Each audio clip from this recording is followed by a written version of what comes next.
Look who's stopping by right now, a new friend of mine who I met playing golf just a few weeks ago. It really is Jason Flom, the co-founder and CEO of Lava Media and Lava for Good and Lava Records. Jason Flom, also of the Wrongful Conviction podcast and so many other thought-provoking podcasts. Great to see you, sir. How are you? Yeah, thanks for having me here. I'm so glad this came together. It's exactly. You know, I was looking at the pictures on the walls, man. I'm in good company with the people that have been on this show. Hey, man, I appreciate you saying that, and you know, obviously, you have definitely been around some very famous people. I mean, so let's just jump in before we get to some of the serious stuff for sure. How did you get started in the music business? Well, I wanted to be a rock star. So, you know, I tried, and I didn't have the talent, unfortunately. I had plenty of hair. Right. Hair down to here. And in the summer, it got so thick that I couldn't actually see through it. So it was a little like I was just walking around bumping into things. I had to look this way to see that way. There was a little slit in the middle. I just was like a ball. And anyway, set myself on fire smoking weed a couple of times, I'm sure, but whatever. And so my dad gave me a year off. I didn't want to go to college. Right. I just wanted to play guitar and smoke weed. So I had a year to become a rock star, and then I had to go back to work. So I in that year, I managed to wangle a position as a trainee field merchandiser at Atlantic Records. I was 18 years old.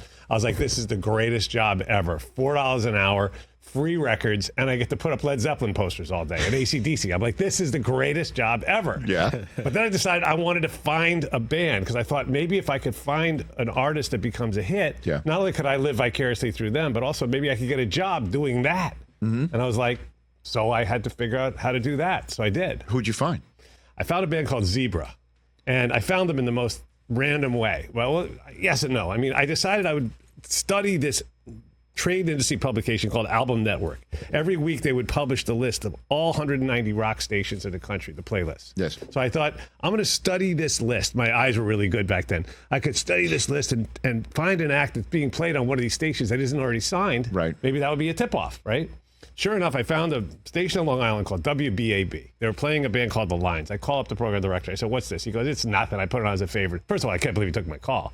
But I said, well, if you were me, who would you sign? Which was a ridiculous thing to ask. I was 19 years old and high as a kite. Maybe I was 18. He says, let me tell you about Zebra. I go, what's Zebra? He goes, it's the most requested band at this radio station. I go, you mean the most requested local band? He goes, no, schmuck. He says, listen, number one is Zebra. Two was like, it was Zeppelin, Ozzy, and somebody else with 2, 3, and 4. I was like, oh my God, this is it. So, making a long story as short as I can, I made a copy of the cassette. I put it on the president of Atlantic's assistant's desk. Yeah. There was a wall of cassettes on there. He was never going to listen to this thing. But as it happened, he grabbed a few cassettes off her desk to listen to on his drive home to Huntington, Long Island, where he lived.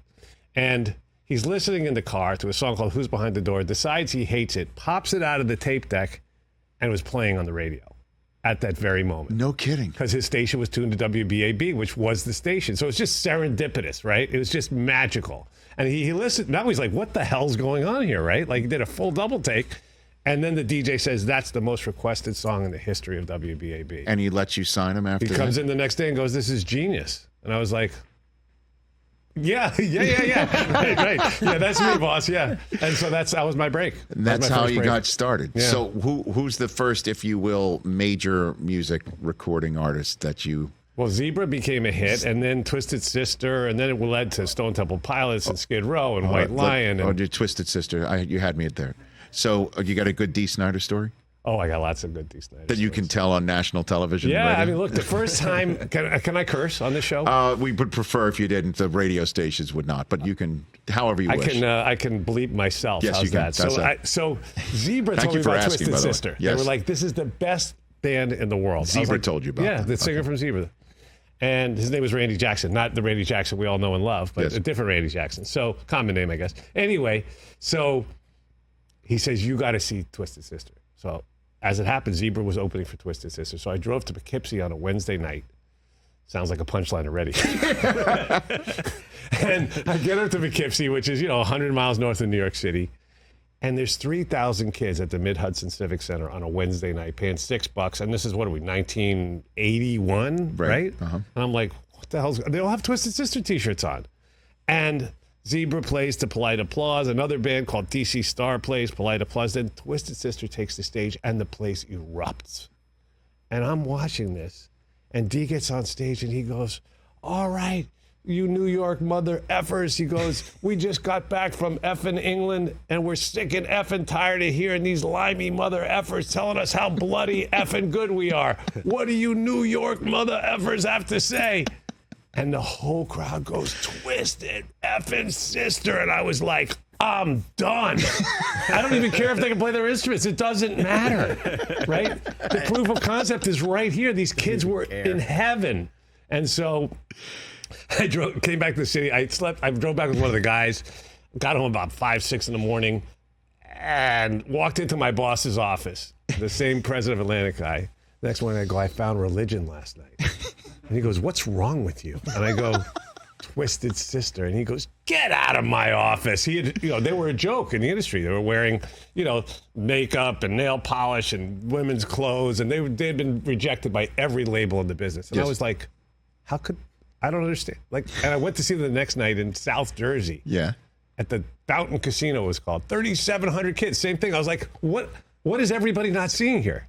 This is obviously a huge act. And, it turned out to be. It took a lot of twists and turns, and I almost got fired because I wouldn't leave my boss alone, as he would throw me out of his office every day. But then you signed him, and the rest Eventually, I actually brought them to a guy named Phil Carson, who ran our English company, who didn't know me from a hole in the wall, but I saw him in the hallway, and I begged him to listen to it. He told me later he threw it in the garbage, right? Because he didn't know me. He was this long-haired kid like Twisted Sisters.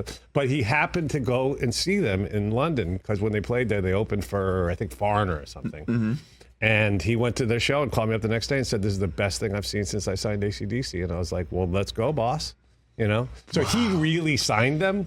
Sure. But I'll take whatever credit I can get from that, because I was, yeah. As well you should, Jason Flom. And then before we move on to the podcast here, you know anybody who will look you up or Wikipedia or Google you are credited with discovering Katy Perry. Is that true? That is absolutely true. So how did that happen?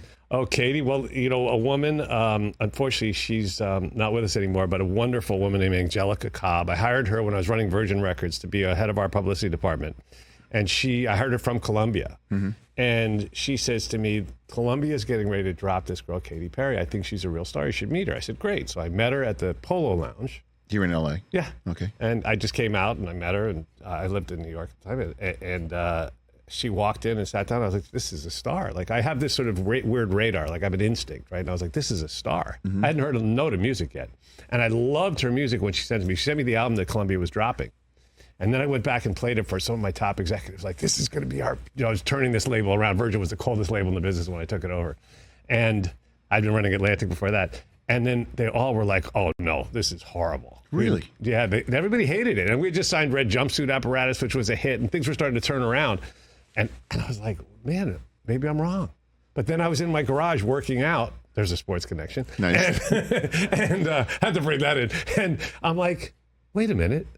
This is great. I screwed this up. How could I have been so stupid as to not to listen to other people's opinions? Do you remember what song that was when you were working out? The only one that was on that tape or CD that became a big hit was Waking Up in Vegas. Mm-hmm. So it might have been that one. Mm-hmm. And then, I invited her. We signed her. I invited her to our Grammy party that we were hosting because it was around that time.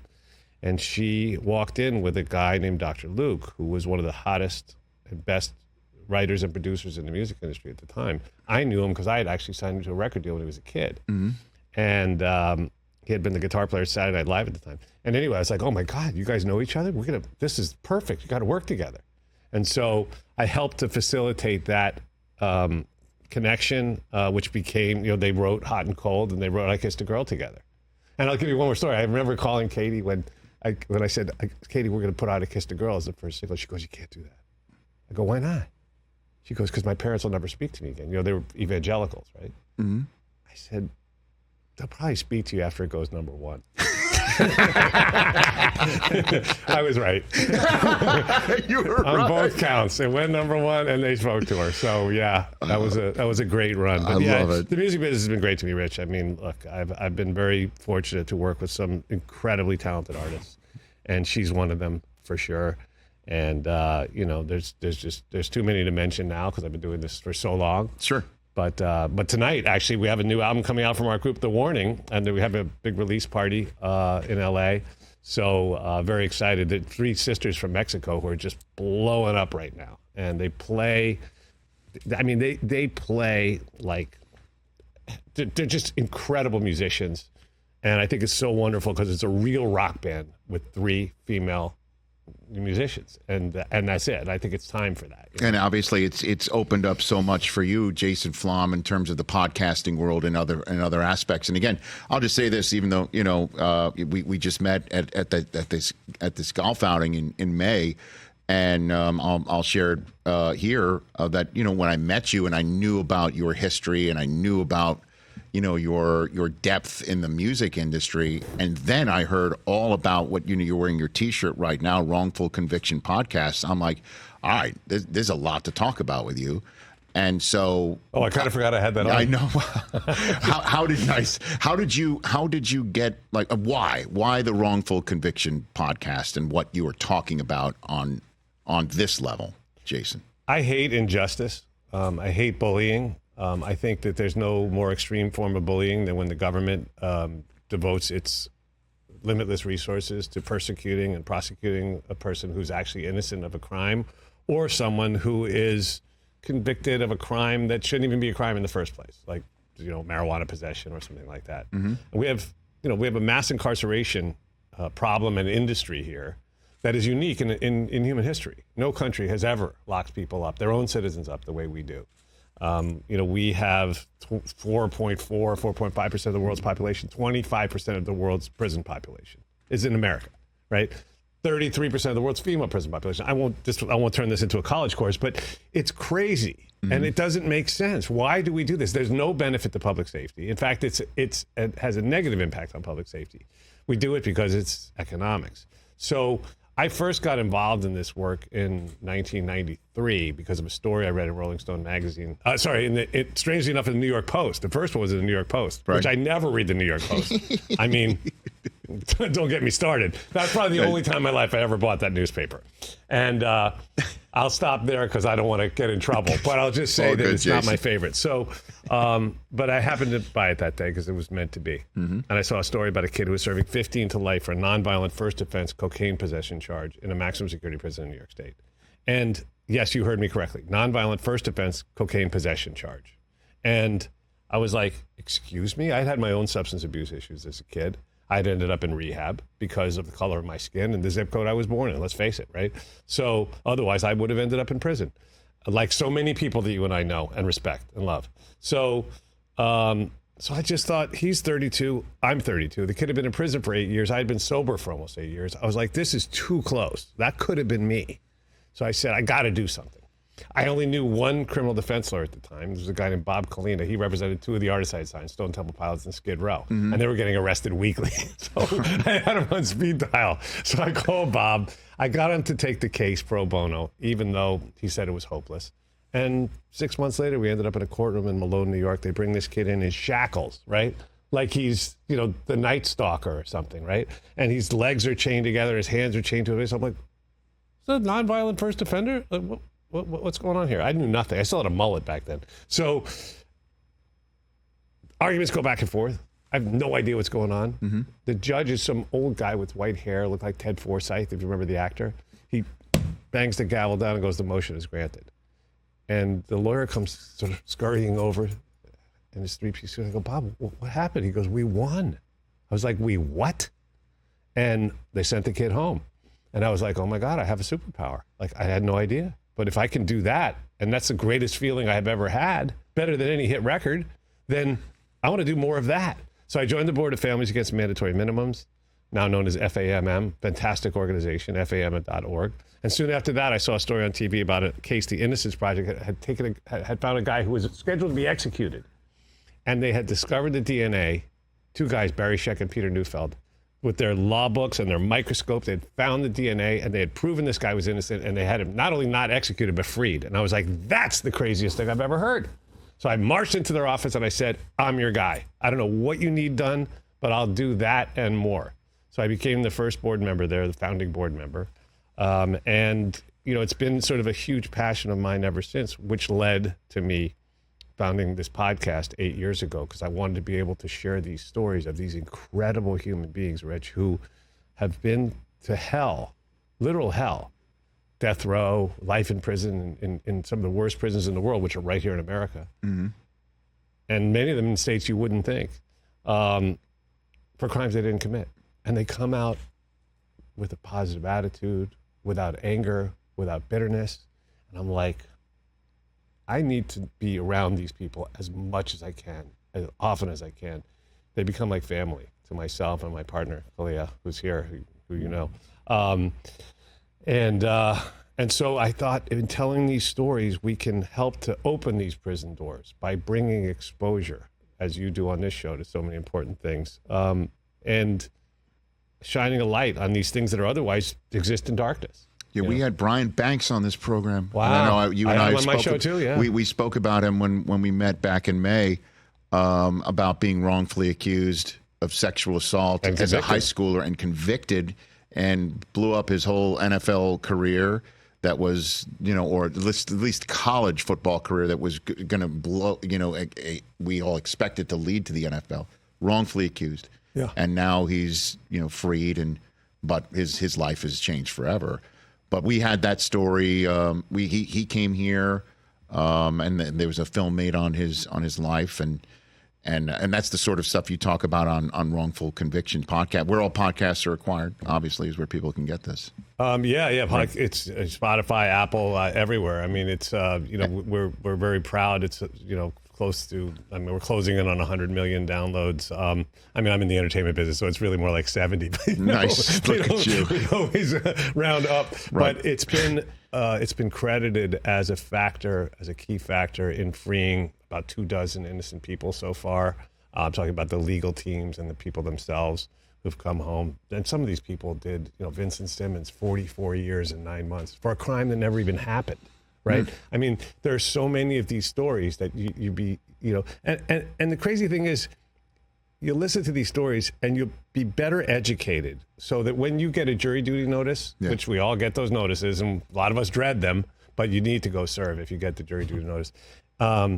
You'll be better educated, be better able to help prevent these wrongful convictions from happening in the future, because it could happen to you or somebody you love. Let's face it. I mean, it happens mostly to people without means to protect themselves, and mostly to people who are non-white, but it happens to everyone. And the stories will blow your mind, and they'll inspire you, because these people have such otherworldly courage, and even, I'll say, grace. Like, they just have this.